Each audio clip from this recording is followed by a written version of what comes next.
بسم اللہ الرحمن الرحیم۔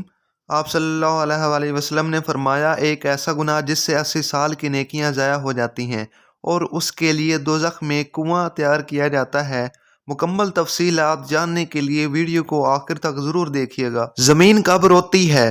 اللہ پاک نے زمین و آسمان میں بشمول جن و انس جو کچھ بھی پیدا کیا ہے، ہر چیز کو قوت سماعت، قوت گویائی عطا فرمائی ہے۔ ہر چیز اپنی اپنی زبان میں اللہ کے ذکر میں مصروف ہے۔ ایسی تمام چیزیں جو اللہ پاک نے پیدا کی، جب ان کو کوئی چیز عطا کرتا ہے تو اس پر شکر بھی ادا کرتی ہیں، اور جب ان کو کوئی تکلیف پہنچتی ہے تو وہ اس کا اظہار بھی کرتی ہیں۔ لیکن یہ اور بات ہے کہ اللہ نے ایسی آوازوں کو جن و انس سے پوشیدہ رکھا ہے۔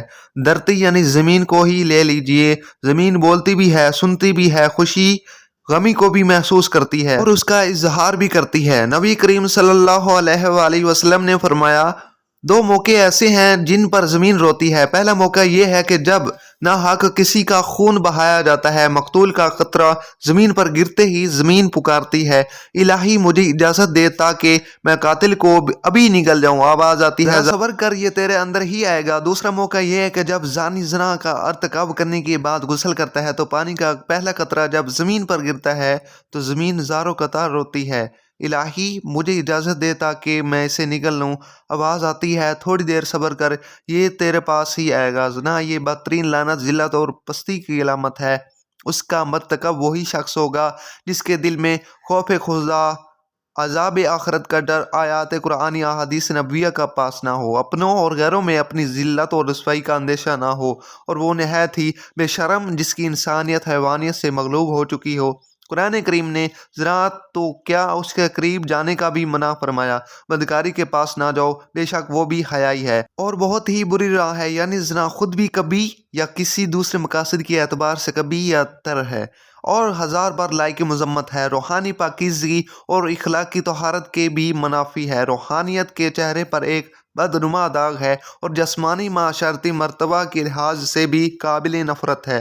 حضرت ابو ہریرہ رضی اللہ تعالیٰ عنہ سے روایت ہے کہ حضور اقدس صلی اللہ علیہ وآلہ وسلم نے ارشاد فرمایا، جو عورت کسی قوم میں اس کو داخل کر دے جو اس قوم سے نہ ہو، یعنی زنا کرایا ہو، اور اس سے اولاد ہوئی ہو، تو اللہ عز و جل کی رحمت کا حصہ نہیں ملے گا اسے، اور اللہ تعالیٰ اسے جنت میں داخل نہ کرے گا۔ حضرت عبداللہ بن عباس رضی اللہ تعالیٰ عنہ سے روایت ہے کہ رسول اللہ صلی اللہ علیہ وآلہ وسلم نے ارشاد فرمایا، جس قوم میں زنا اور سود ظاہر ہو جائے تو انہوں نے اپنے لیے اللہ عز و جل کے عذاب کو حلال کر لیا۔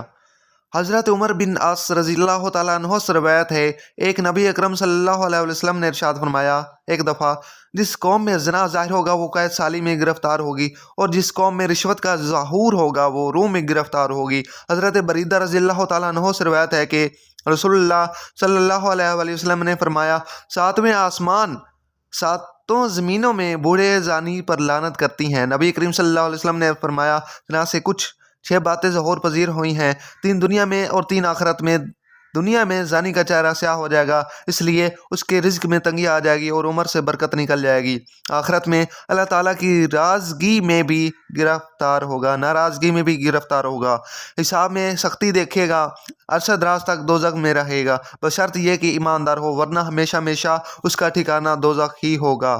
نبی کریم صلی اللہ علیہ وآلہ وسلم نے ارشاد فرمایا، جو کوئی آزاد یا غلام عورت سے زنا کرتا ہے تو اس کی قبر میں 20 لاکھ سوراخ کر دیے جاتے ہیں، جن سے سانپ اور بچھو اور آگ کے شعلے اس پر حملہ آور ہوتے ہیں اور وہ عذاب قبر میں مبتلا رہتا ہے۔ اس طرح نبی کریم صلی اللہ علیہ وسلم نے ارشاد فرمایا، 3 قسم کے آدمیوں پر اللہ تعالیٰ نظر رحمت نہیں فرمائیں گے، بوڑھا زانی، جھوٹی تقریر کرنے والا اور تکبر کرنے والا فقیر۔ آپ صلی اللہ علیہ وسلم نے ارشاد فرمایا، زنا سے 80 سال کی نیکیاں برباد ہو جائیں گی، اور دوزخ میں ایک کنواں زانیوں کے لیے تیار کیا ہے جس میں انہیں عذاب دیا جاتا رہے گا، اس کا نام حاویہ ہے۔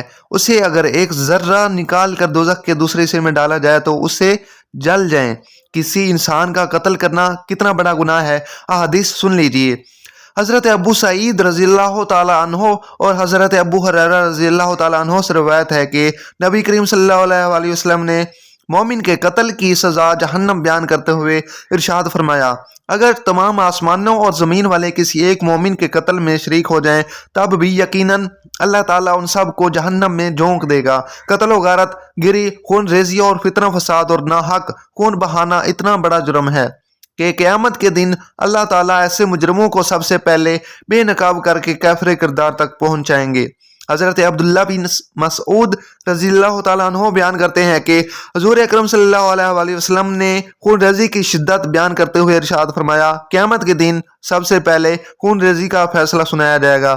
حضرت عبداللہ بن عمر رضی اللہ تعالیٰ عنہ سے روایت ہے کہ نبی کریم صلی اللہ علیہ وآلہ وسلم نے باہمی خون خرابہ اور لڑائی جھگڑے کے تباہ کن نتائج سے خبردار کرتے ہوئے فرمایا کہ قتل و غارت گری اتنا بڑا جرم ہے کہ اگر کوئی فرد یا طبقہ اس میں ایک مرتبہ ملوث ہو جائے تو پھر اس سے نکلنے کا راستہ ہی نہیں ملے گا۔